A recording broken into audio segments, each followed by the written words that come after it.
pada waktu disiksa sama polisi, kamu kan ditembak.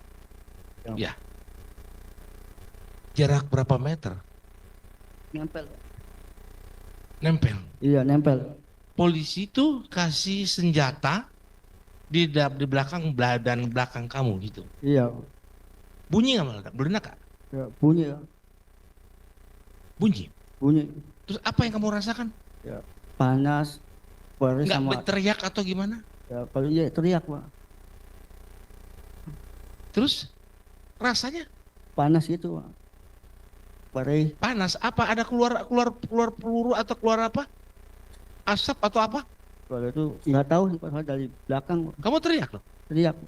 Berapa lama kamu merasa sakit itu? Ya, sampai sekarang, Pak, belum Sampai sekarang. sembuh, Pak. Tahun berapa itu ditembak?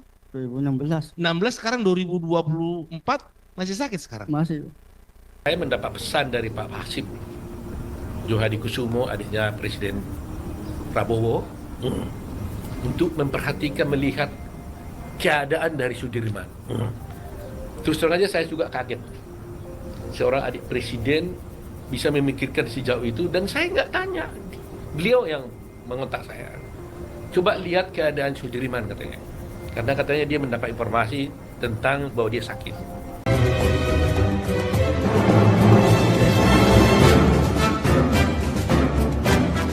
Selamat siang, Sampurasun. Terima kasih sudah menyaksikan video Pangeran Sriwijaya.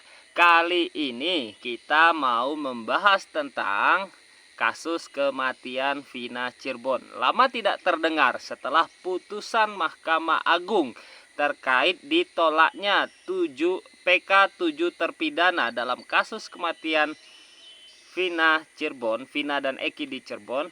Kali ini 7 terpidana yang dihukum seumur hidup mendapatkan angin segar.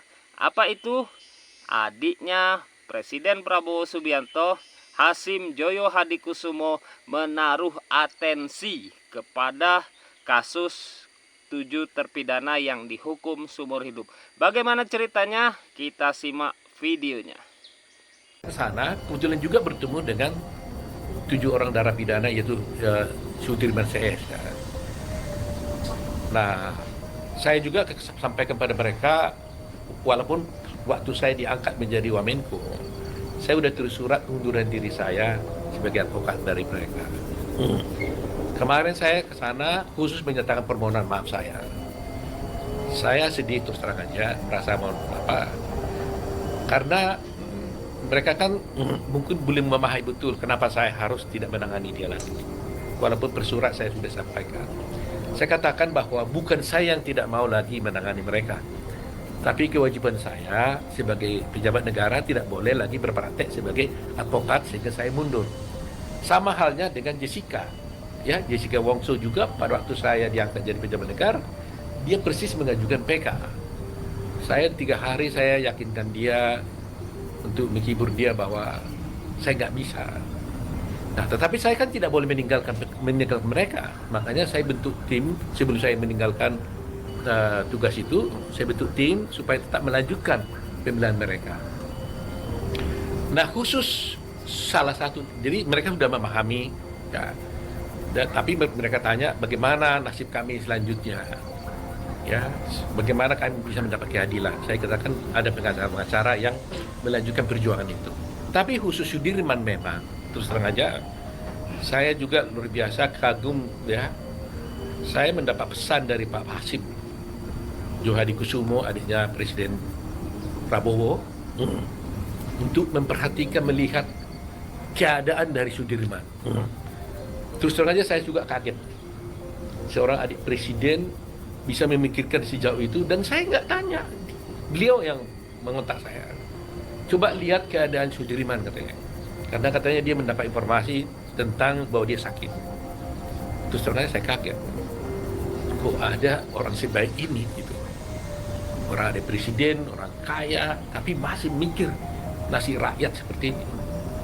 Sehingga saya pergi ke sana, bertemu. Ada saya tanya Pak Sudirman. Saya lihat dia duduk.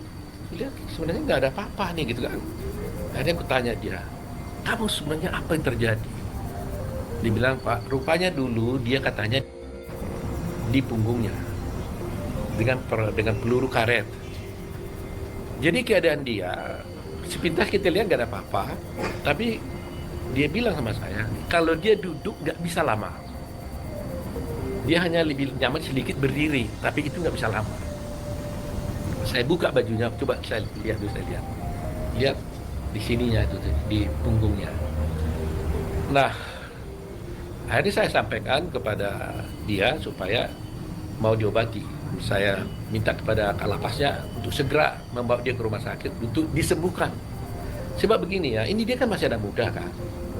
Dia ditahan dulu 21 tahun, sekarang umurnya 29. Ya memang mereka itu kena seumur hidup. Tapi kan kita harus berusaha juga bagaimana merubah keadaan dia nantinya secara hukum. Nah, Pak Hasim bilang, bila perlu saya yang biayai. Saya akan biayai, bukan bila perlu, saya akan biayai penguatannya, sampaikan. Ya, saya terus terang aja sedih juga ya, bukan sedih ya, terharu lihat Pak Hasim ya. Mana ada seorang presiden yang begitu hebat? Ini siapa? Ya, kasus ini bisa sampai dia pikir. Lihat ya, tolong perhatikan. Saya pergi ke sana itu dengan Pak Nikolai, Dirjen HAM ya, salah satu dirjen. Kita khusus dengan juga Pak Surya dari deputi kita, tapi Bu Pamela Pasaribu dari ASDEM. Artinya kita memberikan perhatian khusus. Nah, itulah yang kejadian yang terjadi kepada Situriman. Jadi yang ingin saya sampaikan itu adalah memang kita punya kewajiban juga memberikan perhatian kepada setiap orang untuk mendapatkan akses kepada keadilan itu, baik dia di dalam penjara maupun di luar penjara.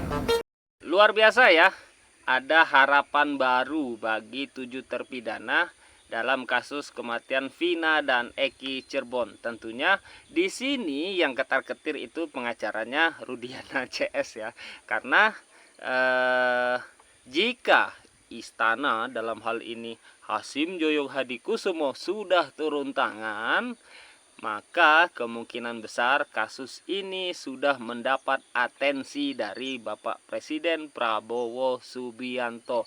Nah, sayang sekali 7 terpidana ini tidak mau melakukan amnesti ataupun gerasi yang mengakui kesalahan mereka sehingga diampuni oleh presiden dan mereka bisa segera bebas.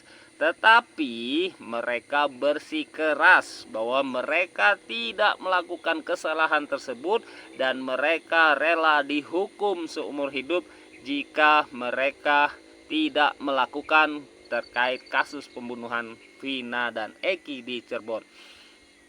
Oke, semoga video ini didengar oleh teman-teman atau para hakim di Mahkamah Agung dan kasus kematian Vina dan Eki dengan mengorbankan 7 terpidana ini segera berakhir dan mereka bisa mendapatkan kebebasannya. Oke, terima kasih sudah menyaksikan. Kita kawal terus kasus ini sampai di mana. Hatur nuhun, bye bye.